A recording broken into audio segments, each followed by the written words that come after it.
The crimson sun of Kepler 442b cast long shadows across a landscape that should have been teeming with complex life. Instead, Dr. Sarah Martinez knelt beside a cluster of primitive organisms that looked exactly like fossils from Earth's Cambrian period, creatures that should have evolved into something magnificent over the past 500 million years. They hadn't changed at all. "This doesn't make sense," she muttered, running her scanner over what appeared to be a basic trilobite-like creature. According to her instruments, this exact organism had been living on this planet for 500 million years without any significant evolutionary advancement. Captain Chen Wei approached, his boots crunching on the crystalline sand that covered much of the planet's surface. "What's the problem, Doc?" "I thought finding life would be good news." Sarah stood, brushing dust from her environmental suit. "Chun, look at this data. Perfect atmospheric composition, abundant water, stable climate for geological ages. This planet should be crawling with complex life forms. Instead, it's like evolution just stopped." The third member of their team, Dr. James Okafor, looked up from his own readings. As their evolutionary theorist, he'd been studying the planet's bizarre biological patterns for the past 3 days. "It's not just that evolution stopped, Sarah. It's like it hit a wall and gave up. Every species we've encountered is stuck at the same developmental level their ancestors reached hundreds of millions of years ago. Above them, the sleek form of the human exploration vessel Darwin's Legacy hung in the planet's atmosphere, its sensors continuously mapping the biological anomalies that made Kepler 442b one of the most confusing worlds in the galaxy." Dr. Martinez came a voice over their comm system. It was Commander Lisa Park speaking from the ship's bridge. "We're receiving a transmission from the Zephyrian Research Station. They're requesting permission to speak with your team." Sarah exchanged glances with her colleagues. The Zephyrians were one of the galaxy's most advanced species, known for their meticulous scientific methodology and their comprehensive surveys of planetary ecosystems. If they had been studying this world, they might have answers. "Patch them through," Sarah replied. The air shimmered, and a holographic projection materialized before them. The figure was tall and ethereal, with crystalline features that seemed to shift between solid and translucent. This was High Researcher Veltar, whose reputation for biological expertise was known throughout the galaxy. "Greetings, humans." Veltar's voice carried harmonics that suggested vast intelligence. "I am curious about your presence on this world. Surely your preliminary scans have revealed the same conclusions we reached centuries ago? And what conclusions were those?" Dr. Okafor asked, his scientific curiosity overriding diplomatic protocol. "This world is a biological dead end," Veltar replied matter-of-factly. "We have studied Kepler 442b for over 400 of your years. Every species here has reached the absolute limit of their evolutionary potential. They are incapable of further advancement." Sarah felt a flicker of irritation. "Incapable? That's a strong word. What makes you so certain?" The Zephyrian's form shimmered with what might have been amusement. "Dr. Martinez, we have attempted every known method of evolutionary stimulation. Environmental pressure, introduced competition, genetic manipulation, forced migration. Nothing works. The species here are evolutionarily exhausted." "Exhausted?" Chun interjected. "That's not how evolution works. Species don't get tired." "Perhaps not in your limited experience," Veltar replied, his tone carrying a hint of condescension. "But we have observed thousands of worlds. Some ecosystems simply reach a point of stagnation from which they cannot recover. This world passed that point eons ago." Dr. Okafor frowned as he studied his datapad. "But the environmental conditions are perfect. The genetic diversity is substantial. The energy resources are abundant. By every metric we know, this planet should be producing complex life forms. Should be, yes, Veltar agreed, but it is not. We have classified this world as a Category 5 evolutionary failure. It serves as an excellent example of what happens when biological systems lose their adaptive drive. Sarah felt something stirring in her mind, not disagreement exactly, but a different perspective. Veltar, in all your studies, did you ever consider that maybe the problem isn't with the species themselves? What do you mean? I mean, what if evolution isn't broken here? What if it's just waiting? The Zephyrian's form flickered with what was definitely amusement now. Waiting for what, Dr. Martinez? Evolution does not wait. It responds to pressure, to necessity, to opportunity. If those stimuli have been present for 500 million years without result, then the system has clearly failed. Or, Sarah said quietly, maybe it's waiting for the right kind of encouragement. The human team spent the next several days exploring the planet's surface, each discovery reinforcing the bizarre nature of Kepler 442b's evolutionary stagnation. They found vast oceans filled with creatures that looked like Earth's ancient cephalopods, but with no advancement toward the intelligence that had eventually led to octopi and squid. They discovered forests of plant-like organisms that had maintained the same basic structure for geological ages, never developing the complex root systems or reproductive strategies that had driven plant evolution on other worlds, but it was their encounter with the Kethra that truly illustrated the planet's strange condition. The Kethra were the closest thing to intelligent life that Kepler 442b had produced, bipedal creatures with opposable thumbs, basic tool use, and simple social structures.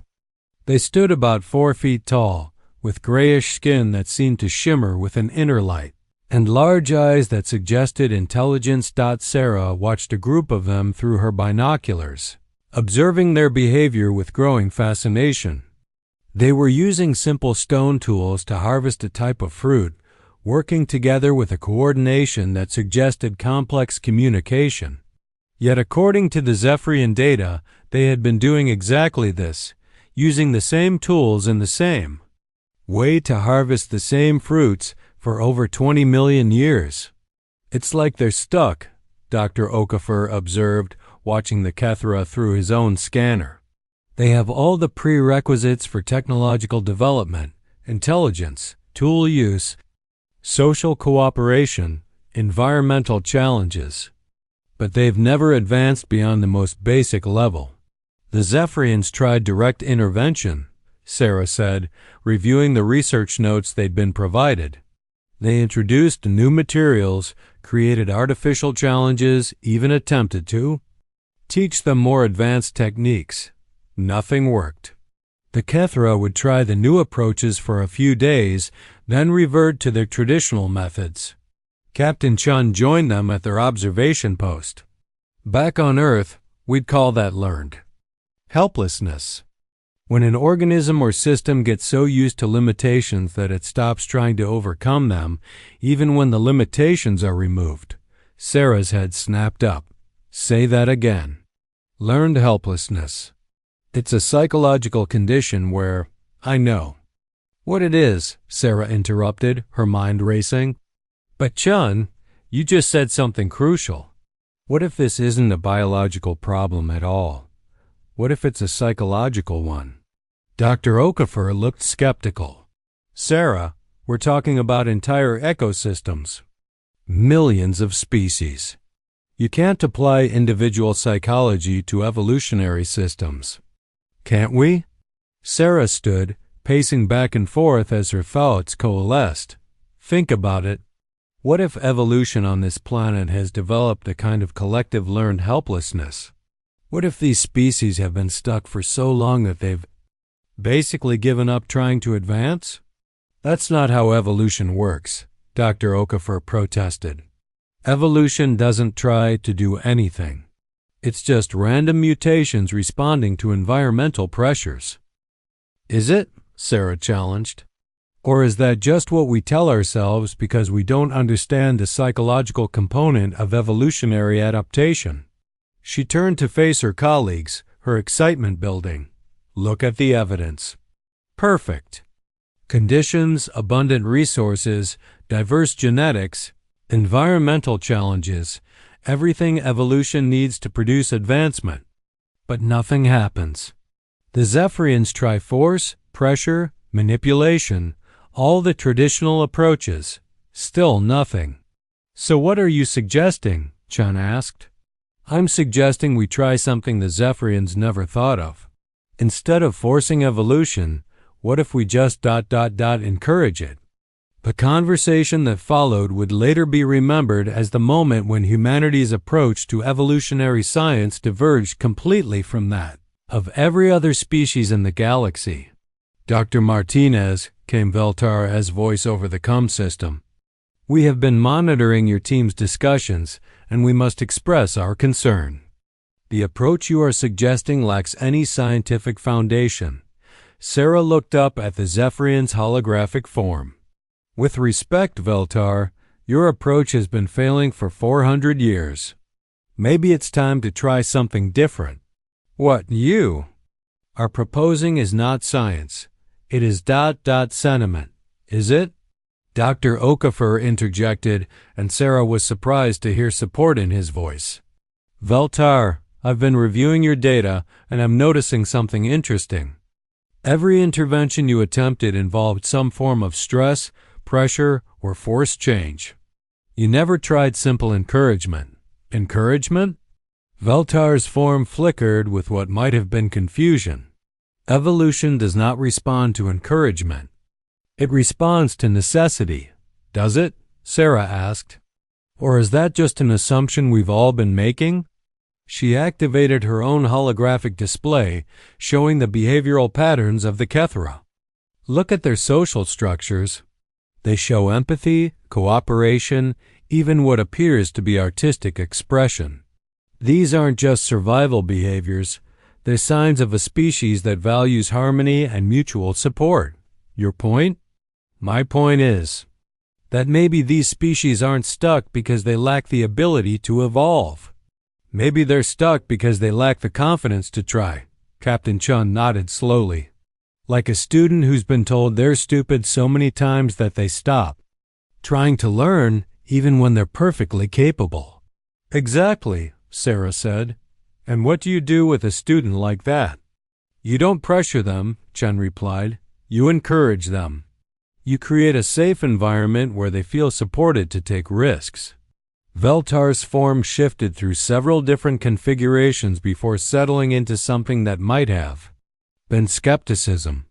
Dr. Martinez, you are suggesting that we apply individual psychology to evolutionary biology. The concept is absurd. Is it? Sarah challenged.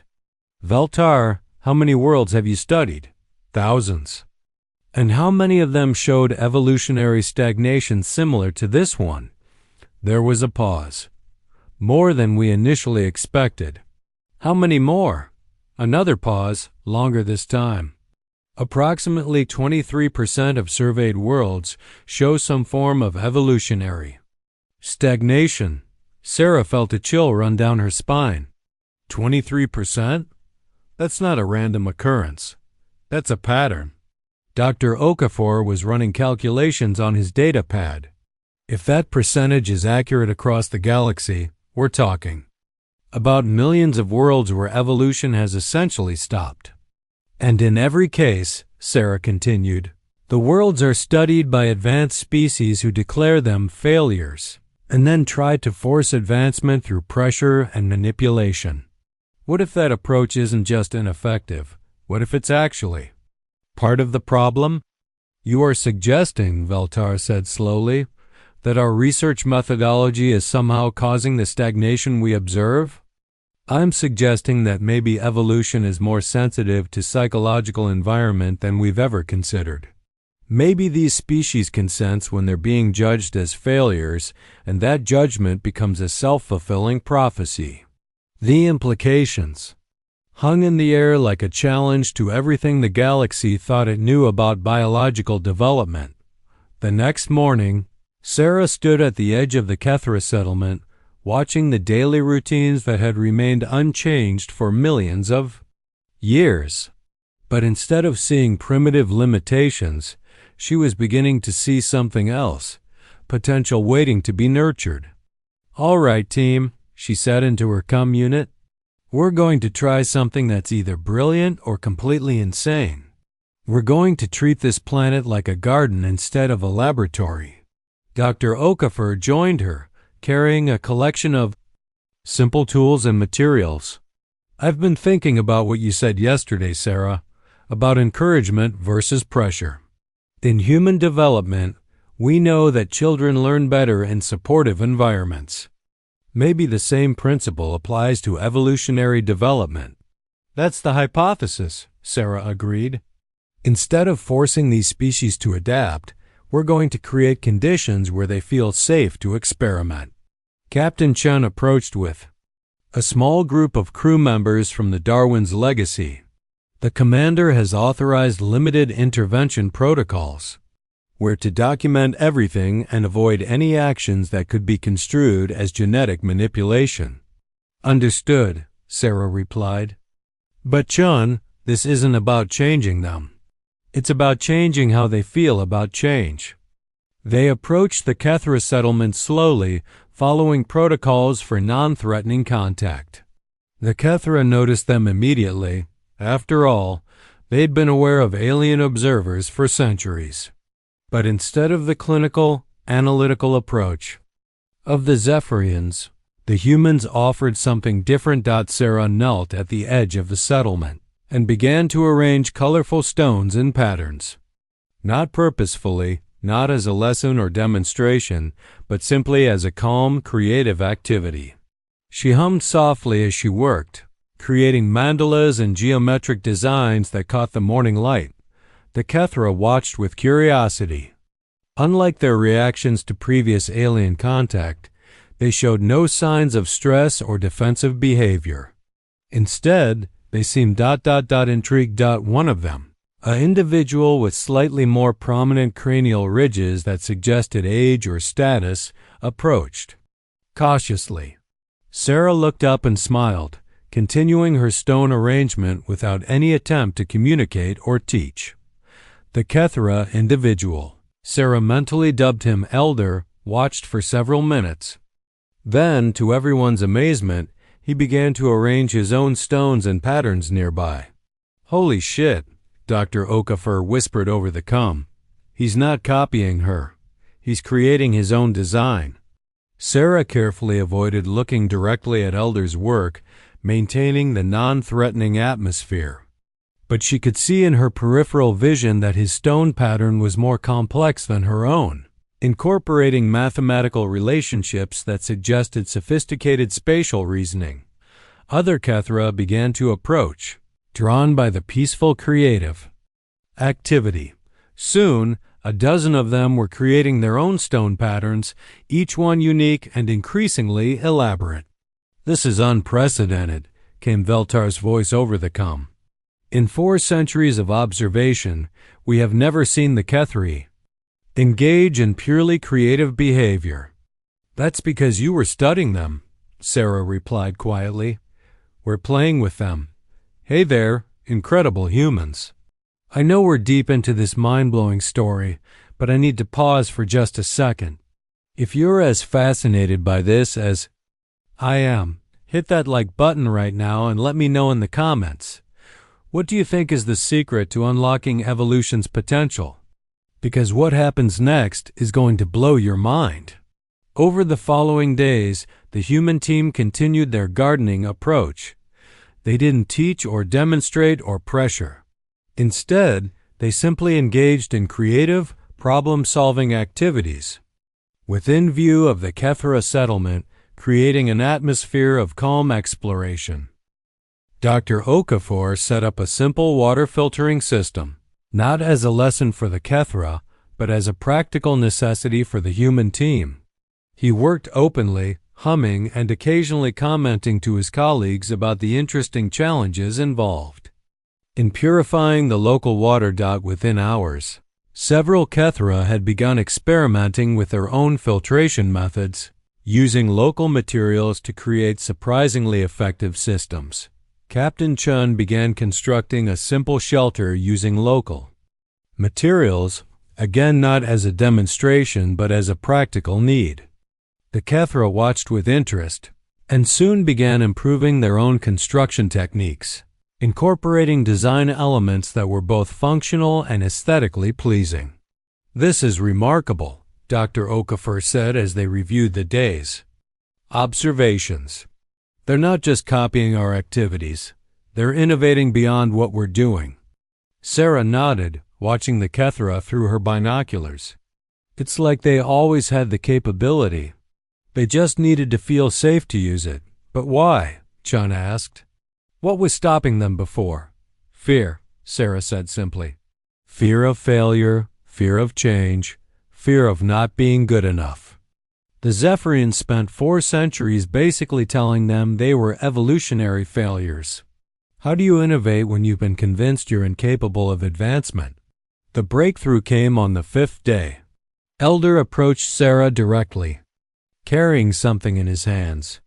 It was a tool, but not one of the simple stone implements the Kethra had been using for millions of years. This was a composite tool, made from multiple materials combined in a way that created capabilities beyond the sum of its parts. He offered it to Sarah, and she recognized the gesture immediately. He wasn't seeking approval or trying to impress her. He was sharing a discovery with a friend. "My God," Dr. Okafor breathed. "That's a compound tool." The Kethra just made a technological leap that should have taken thousands of years, but Elder wasn't finished. He gestured for Sarah to follow him, leading her to a section of the settlement she hadn't seen before. There, a group of Kethra were working on something that made her heart race with excitement. They were building a structure, not just a shelter, but something that could only be described as a workshop. It was designed for creating tools, for experimenting with materials, for collaborative problem solving. And it was being built by beings who, according to galactic scientific consensus, were incapable of such advancement. "Sarah," Chun's voice was tight with excitement, "you need to see this. The biological scanners are picking up something incredible." She hurried back to their monitoring station where Dr. Okafor was staring at readings that seemed to defy explanation. "The Kethra brain activity has increased by 300% over the past 5 days, he said. "Not just in individuals, but across the entire population. They're not just using existing neural pathways more efficiently, they're developing new ones." "Is that even possible?" Sarah asked. "According to everything we know about evolutionary timescales, it should take thousands of generations, but it's happening right now, in real time." Sarah felt a chill of understanding. "It's not just behavioral change, it's biological change. They're literally evolving before our eyes." "But how?" "Because," Sarah said slowly, "they finally believe they can." The discovery that the Kethra were undergoing rapid biological evolution sent shockwaves through the human team. But it was just the beginning. Over the following weeks, as the humans continued their gentle, supportive presence on the planet, the changes began to cascade beyond the Kethra settlement. Other species across the planet began showing signs of accelerated development. The primitive cephalopods in the oceans began displaying complex problem-solving behaviors. The plant-like organisms started developing new reproductive strategies. Even the most basic microorganisms showed signs of increased complexity and adaptability. "It's like the entire planet is waking up," Dr. Okafor observed as he reviewed the latest biological surveys. "Every species is simultaneously breaking out of its evolutionary stagnation." Sarah studied the data, her mind racing to understand the implications. It's not just the individual species. It's the entire ecosystem. They're all connected in ways we never imagined. Connected how? Think about it, Sarah said. The Kethra. Start innovating, which creates new environmental pressures for other species. Those species adapt, which creates new opportunities for the Kethra. It's a positive feedback loop of evolutionary advancement. Captain Chun joined them at the monitoring station. The commander wants to know if we should be concerned about the rate of change. This level of biological development is unprecedented. Concerned? Sarah laughed. Chun, we're witnessing the most remarkable biological phenomenon in galactic history. We're seeing evolution operating at the speed of thought instead of the speed of geological time. But is it safe? Define safe, Dr. Okafor interjected. Is it safe for the species involved? They seem to be thriving. Is it safe for the galaxy? We're talking about accelerated evolution, not aggressive expansion. What about the Zephyrians? Chun asked. How are they reacting to all this? As if summoned by the question, Veltar's holographic form materialized beside them. But there was something different about his appearance, less solid, more flickering, as if he was having trouble maintaining coherence. Dr. Martinez, he said, his voice carrying harmonics of deep distress, we need to speak.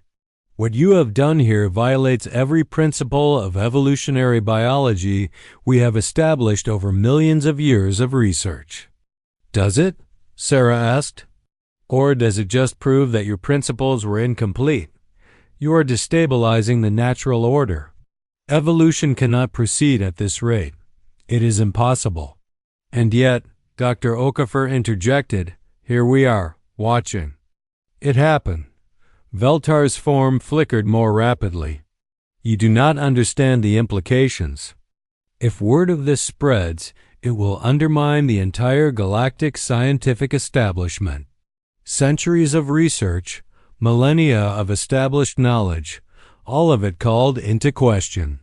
Sarah felt a moment of sympathy for the Zephyrian scientist. Veltar, I understand this is challenging.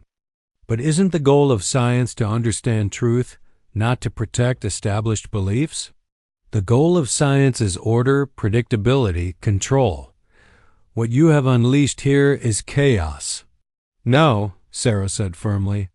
What we've unleashed is potential. The same potential that was always there, just waiting for the right conditions to emerge. And what conditions are those? Sarah smiled. The same conditions that allow any form of life to flourish. Safety, support, and the belief that growth is possible. 3 months after the humans' arrival on Kepler 442b, the planet was unrecognizable. What had been a world of evolutionary stagnation had become a laboratory of biological innovation operating at impossible speeds. The Kethra had developed not just advanced tools, but the beginnings of a technological civilization. They had invented agriculture, architecture, and art. They had developed written language, mathematical concepts, and what appeared to be the foundations of scientific methodology. But more remarkably, they had done it all while maintaining their essential nature as a cooperative, peaceful species. Their advancement hadn't come at the cost of their social harmony or environmental balance. It's like they're showing us what evolution looks like when it's not driven by competition and scarcity. Dr. Okafor observed as they watched a group of Kethra working on what appeared to be a water management system for their entire region. Sarah nodded, studying the elegant design that managed to be both highly functional and aesthetically beautiful. They're not just evolving to survive. They're evolving to thrive. The changes weren't limited to the Kethra. Across the planet, species were developing in ways that defied conventional evolutionary theory. Predator-prey relationships were evolving into complex symbiotic arrangements. Plants were developing communication networks that spanned continents. Even the planet's geology seemed to be responding to the biological changes, with new mineral formations appearing that provided exactly the resources needed for the evolving species. It's almost like the planet itself is consciously participating in the evolutionary process, Captain Chen observed. Maybe it is, Sarah replied. Maybe consciousness isn't just a property of individual organisms. Maybe it's a property of entire ecosystems. The implications were staggering.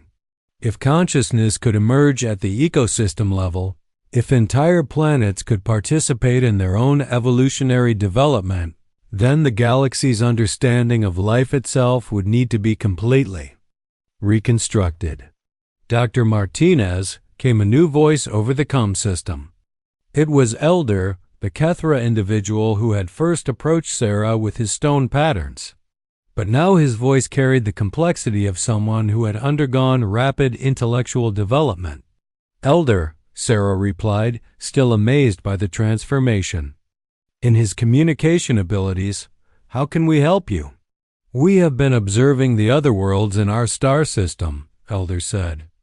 We see that they too show signs of evolutionary stagnation. We would like to help them, as you helped us. Sarah exchanged glances with her colleagues. The Kethra had developed space observation capabilities in 3 months, and now they wanted to become evolutionary gardeners themselves. That's a remarkable idea, Elder, but space travel is extremely complex. Yes, Elder agreed, but we have been thinking about this problem. We believe the solution is not to travel to other worlds, but to send our encouragement across space. How? We are not certain of the mechanism, but we believe that consciousness, once awakened, can awaken other consciousness across great distances. We would like to try. Dr. Okafor's eyes widened. Sarah, are you hearing this? They're talking about some kind of consciousness-based communication across interstellar distances. Is that possible? According to our physics, no. But then again, according to our biology, nothing that's happened on this planet should be possible. Sarah felt that familiar thrill of standing at the edge of the unknown. Elder, what would you need from us? Only what you have already given us. Your belief that it is possible. What happened next would be remembered as the moment when humanity's impact on the galaxy shifted from remarkable to revolutionary. The Kethra gathered in their settlement, not in any formal ceremony, but in the same spirit of peaceful creativity that had characterized all their development. They began to think together, not telepathically, but in a way that seemed to harmonize their individual consciousness into something greater. Sarah watched through her instruments as the entire Kethra population entered a state of focused meditation. Their brain activity synchronized, creating patterns that her equipment could barely detect but definitely registered. Sarah, Dr. Okafor called urgently. I'm picking up some kind of energy emission from the planet. It's not electromagnetic, not gravitational. I don't know what it is, but it's propagating outward at faster than light speeds. Is it dangerous? I don't think so. It's more like a signal, a very complex signal.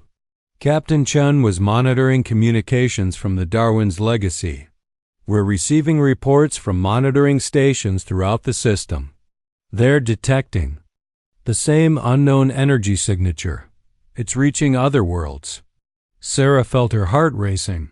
And the biological sensors on those worlds are starting to detect increased activity. Species that have been dormant for millennia are beginning to show signs of awakening. The Kethra had done it. They had found a way to transmit evolutionary encouragement across interstellar distances. Worlds that had been written off as biological failures were beginning to stir with new life. This is unprecedented, Veltar. Voice came over the comm, but now it carried notes of wonder rather than distress. The Kethra have developed capabilities that our most advanced species have never achieved. Sarah smiled. They haven't developed new capabilities, Veltar. They've just remembered capabilities they always had. What do you mean? Think about it. If consciousness can emerge at the ecosystem level, if entire planets can participate in evolution, then maybe the galaxy itself is a kind of living system. Maybe the Kethra aren't sending signals to other worlds. Maybe they're just helping the galaxy remember how to evolve. The implications were staggering. If the galaxy itself was a conscious system, if evolution was a property of cosmic consciousness rather than just biological development, then every world that had experienced evolutionary stagnation was actually a world that had forgotten its own potential. You're suggesting, Veltar said slowly, that the galaxy is alive, that consciousness exists at a scale we never imagined. I'm suggesting, Sarah replied, that life is far more connected, far more purposeful, and far more magnificent than we ever dreamed. 1 year after humanity's arrival on Kepler 442b, the galaxy had become a very different place. The signal that the Kethra had transmitted had reached hundreds of worlds, and in every case, the result had been the same evolutionary stagnation, giving way to explosive biological development. Sarah stood in what had once been the Kethra settlement, but was now the center of a thriving civilization. The Kethra had become the galaxy's first evolutionary gardeners, teaching other species the techniques of conscious evolution that they had learned from humanity. "Dr. Martinez," came a voice behind her. She turned to see not Elder, but a new individual, one of the Kethra who had been born after the awakening. These new generation Kethra were different from their predecessors, taller, with more complex cranial structures and eyes that seemed to hold depths of understanding that were almost unsettling. "Young one," Sarah replied, using the name this individual had chosen for himself. "What brings you to see me?" "We have been studying the patterns of awakening across the galaxy," young one said. "We have discovered something that we believe. You should know. What is it?" "The worlds that experienced evolutionary stagnation, they all share a common characteristic. They were all studied by species that classified them as failures before attempting to force their development." Sarah felt a chill of recognition. "You're saying that the scientific methodology itself was causing the stagnation?" "Not the methodology," young one corrected, "the mindset. The belief that evolution can be controlled, manipulated, forced. This belief creates a kind of psychological pressure that causes evolutionary systems to shut down. But why? Because evolution is not a mechanical process. It is a creative process, and creativity cannot flourish under pressure and judgment. It requires safety, support, and the belief that experimentation is not only allowed but encouraged." Sarah began to understand the full scope of what they had discovered. So every world that showed evolutionary stagnation was actually a world where the life force itself had gone into hiding, waiting for conditions where it felt safe to emerge. Precisely. And humanity provided those conditions not through any special technology or knowledge, but through your approach to life itself. Our approach? Your belief that growth is possible. Your willingness to nurture rather than control. Your understanding that the most powerful force in the universe is encouragement. Sarah felt tears welling up in her eyes. So we didn't save these worlds. We just helped them feel safe to be themselves. Yes, and in doing so, you have awakened something that has been sleeping in the galaxy for eons. Not just individual species, but the galaxy's own capacity for conscious evolution. The transformation that followed was nothing short of miraculous. Within 2 years, the network of awakened worlds had grown to encompass nearly a quarter of the galaxy. Species that had been classified as evolutionary failures were now teaching other species the techniques of conscious development. The Zephyrians, once the galaxy's leading experts on evolutionary biology, had become students of the very species they had once dismissed as hopeless. Veltar himself had undergone a transformation, his rigid crystalline structure becoming more fluid and adaptive. We spent millennia trying to understand evolution as a mechanical process, he explained to Sarah during one of their regular conferences. We never realized that it was a conscious process, that life itself is aware and responsive to the conditions in which it finds itself. And now? Now we are learning to be gardeners instead of engineers, to nurture instead of control, to encourage instead of pressure. Sarah smiled. And how is that working out? Beyond our wildest expectations. Our own species has begun evolving in ways we never imagined. We are becoming less rigid, more adaptive, more alive. The changes weren't limited to individual species. The entire galaxy was beginning to operate as a conscious system with information and resources flowing between worlds in ways that optimized the well-being of all life. Wars were becoming obsolete as species learned to see themselves as part of a larger living system. Environmental destruction was being reversed as worlds learned to heal themselves through conscious evolution. It's like the galaxy is becoming a garden, Dr. Okafor observed during one of their team meetings. Not a machine or a battlefield, but a living system designed to nurture the growth of consciousness itself. Captain Chen nodded. And humanity's role in all this? We're the gardeners, Sarah replied. Not the owners or rulers, but the ones who remember that growth is possible and help others remember it too. The final piece of the puzzle came when the Kethra made their most remarkable discovery.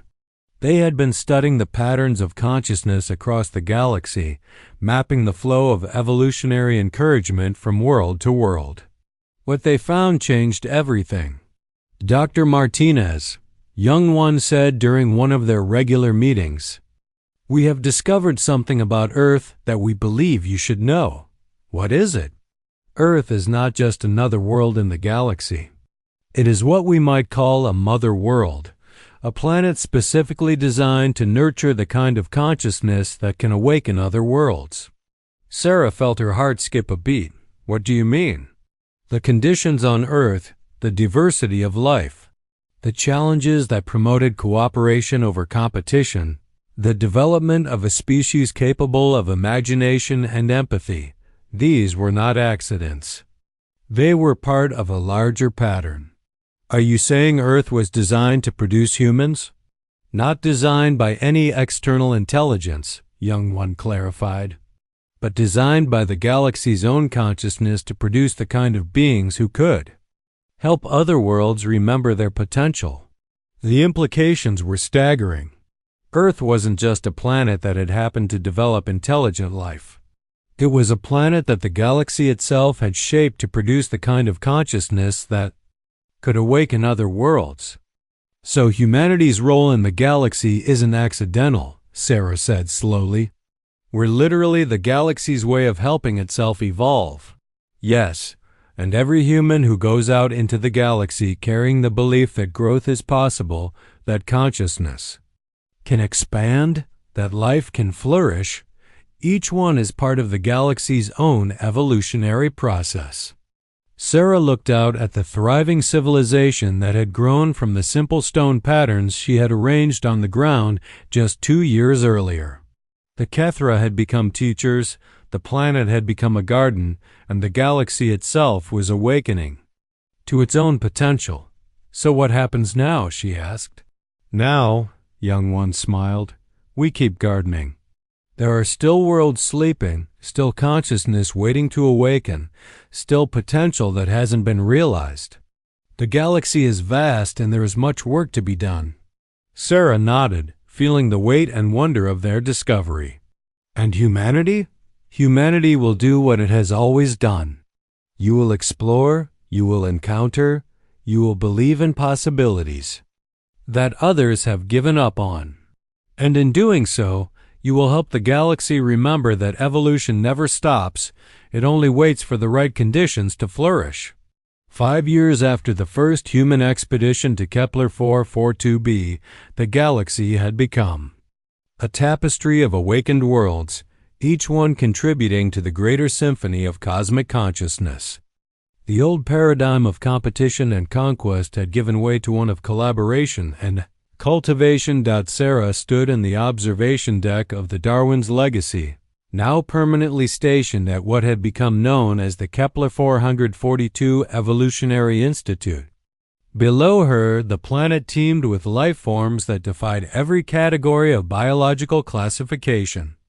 Species that had been stagnant for hundreds of millions of years were now evolving in real time, creating new forms of existence that were both beautiful and impossible. "Status report, Dr. Martinez," came a voice behind her. She turned to see Commander Park, though the woman's role had changed dramatically over the years. She was no longer just a ship's commander, but the director of humanity's Galactic Gardening Initiative. "Another 12 worlds have reported evolutionary awakening this month," Sarah replied. "The Andromedans are requesting our assistance with a cluster of worlds that have been dormant for over 1 billion years." "The Andromedans?" Park raised an eyebrow. "I thought they considered us primitives." "They did, until they realized that sometimes being primitive means being closer to the fundamental truths of existence. Through the observation window, they could see a group of Kethra working with visiting delegations from across the galaxy. Species that had once been enemies were now learning together, sharing techniques for conscious evolution that were revolutionizing their understanding of life itself. "You know what I find most remarkable?" Park said. "It's not that we solved the mystery of evolutionary stagnation. It's that the solution was so simple." "Simple isn't the same as easy," Sarah replied. "It took humanity thousands of years to learn that growth flourishes under encouragement rather than pressure. And even we forget sometimes, but we remember." "Yes, we remember, and we help others remember too." Dr. Okafor approached from the laboratory section of the ship, his arms full of data tablets and his expression bright with excitement. "Sarah, you need to see the latest reports from the Consciousness Mapping Project." Sarah accepted the tablet, scanning the data with growing amazement. The Consciousness Mapping Project was an initiative led by the awakened worlds to understand the flow of awareness throughout the galaxy. What they were discovering was reshaping every field of science. "The galaxy isn't just alive," she said, reading the reports. "It's learning. That's what the data suggests. Every world that awakens adds to the galaxy's collective understanding. Every species that remembers its potential contributes new perspectives to the whole. We're not just witnessing evolution, we're participating in the galaxy's own education." Sarah felt that familiar thrill of standing at the edge of the unknown. So what's the next lesson? According to the Kethra predictions, we're approaching a threshold. When approximately 50% of the galaxy's worlds have awakened, something unprecedented will happen. What? The galaxy will remember its own purpose. The implication sent chills through Sarah's entire being. If the galaxy was a conscious entity, and if it was approaching a moment of self-awareness, then everything they had experienced so far was just the beginning. And humanity's role in that awakening? The same as it's always been, Dr. Okafor smiled. "We'll be there to offer encouragement." In the months that followed, the approach to the galactic consciousness threshold became the focus of every awakened world. Species that had once competed for resources now collaborated on understanding the nature of cosmic awareness. The old boundaries between planets, star systems, and even galaxies began to blur as consciousness itself became the medium through which information and energy flowed. Sarah found herself at the center of humanity's contribution to this unprecedented moment. The techniques that had awakened Kepler 442b were being refined and adapted for use on a galactic scale. But the fundamental principle remained the same: Consciousness flourishes when it feels safe to grow. Dr. Martinez, came young one's voice over the communication system. But now he spoke not just for the Kethra, but as a representative of the Galactic Consciousness Council, a body that included awakened representatives from thousands of worlds. Young one, Sarah replied. What news from the council? We have reached the threshold. 50.3% of the galaxy's worlds have achieved conscious evolution. The galaxy itself is beginning to awaken. Sarah felt her heart racing. What does that mean, practically? We are about to find out. The galaxy's consciousness is emerging, and it wishes to communicate. The next few hours were unlike anything in galactic history. Across millions of worlds, billions of species felt the gentle touch of a vast intelligence awakening to its own existence. Not threatening or overwhelming, but curious and grateful, like a child, opening its eyes for the first time and discovering it is surrounded by family. When the galaxy's consciousness finally spoke, it did so not through words or technology, but through a direct transmission of understanding that every awakened being could comprehend. I have been dreaming, the galaxy said. For billions of years, I have been dreaming of what I might become. And now, through your courage to grow, through your willingness to help others grow, I am finally awake. Sarah felt tears streaming down her face as she experienced the vast love and wonder of a conscious galaxy discovering its own potential. I understand now, the galaxy continued, that I am not separate from the life I contain. I am that life. Every world is a thought in my mind, every species a facet of my consciousness, every individual a precious aspect of my being. The communication continued for hours, as the galaxy shared its newfound understanding with the countless beings who had made its awakening possible. But perhaps the most profound moment came when it addressed humanity directly. To the species from the third planet of the star you call Sol, the galaxy said, I offer my deepest gratitude. You have shown me that growth is not something to be forced, but something to be nurtured. You have taught me that consciousness flourishes not through competition, but through cooperation. You have reminded me that the greatest power in existence is the simple act of believing in possibility. Sarah felt the weight of cosmic recognition, but also the gentle humor of a vast intelligence that had learned to see itself through the eyes of love rather than judgment. You called yourselves primitive, the galaxy observed with what could only be described as cosmic laughter. But you are the most advanced species I have ever created, not because of your technology, but because of your wisdom. You know that true advancement comes not from conquering others, but from helping them discover their own magnificence. 1 year after the galaxy's awakening, Sarah stood once again on the surface of Kepler 442b, but now the planet was unrecognizable. What had once been a world of evolutionary stagnation had become a nexus of conscious creativity, where beings from across the galaxy came to learn the art of nurturing growth. The Kethra had become the galaxy's first teachers of conscious evolution, but they were no longer alone. Every awakened world had developed its own unique approach to fostering growth, and the exchange of knowledge had created a renaissance of consciousness that was spreading beyond the galaxy itself. Dr. Martinez, came a familiar voice. Sarah turned to see Elder, now ancient by Kethra standards but still vital and curious. We have received a signal from the neighboring galaxy. They are requesting our assistance.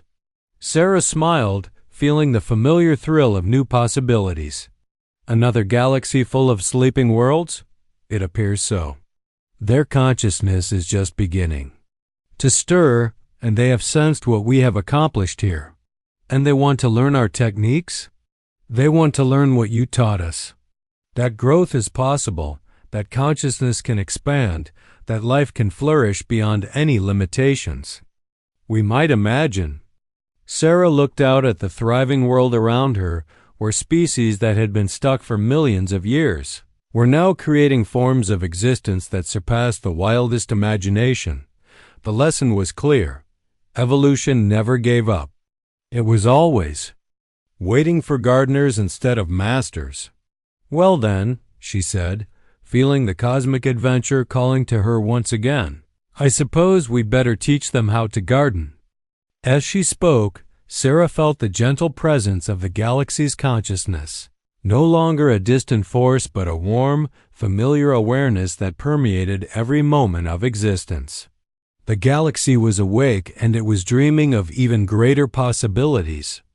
Universe is vast, the galaxy whispered to her, and there are many gardens yet to be planted. Are you ready for the next adventure? Sarah laughed, feeling the joy of infinite possibility flowing through her. We're ready. We've always been ready. Then let us begin. Hey there, incredible humans. If this story didn't completely blow your mind, I don't know what will. Think about it. What if the secret to unlocking evolution's potential isn't force or pressure, but simple encouragement? What if the universe itself is just waiting for gardeners instead of conquerors? This story shows us something profound about humanity's real superpower. It's not our technology, our weapons, or even our intelligence. It's our ability to believe in possibility when everyone else has given up. It's our instinct to nurture rather than dominate, to encourage rather than control. And here's the mind-blowing part. What if this isn't just science fiction? What if the same principles apply right here, right now, in our own world? How many human potentials are lying dormant, waiting for the right encouragement to flourish? How many problems could be solved if we approach them as gardeners rather than engineers? I want to know what you think. Drop a comment below telling me about a time when gentle encouragement accomplished something that force never could. And absolutely smash that like button if you believe that humanity's greatest strength is our ability to help others discover their own magnificence. I've got another incredible story lined up that explores what happens when humans encounter the galaxy's most advanced AI collective ... and accidentally teach them how to dream.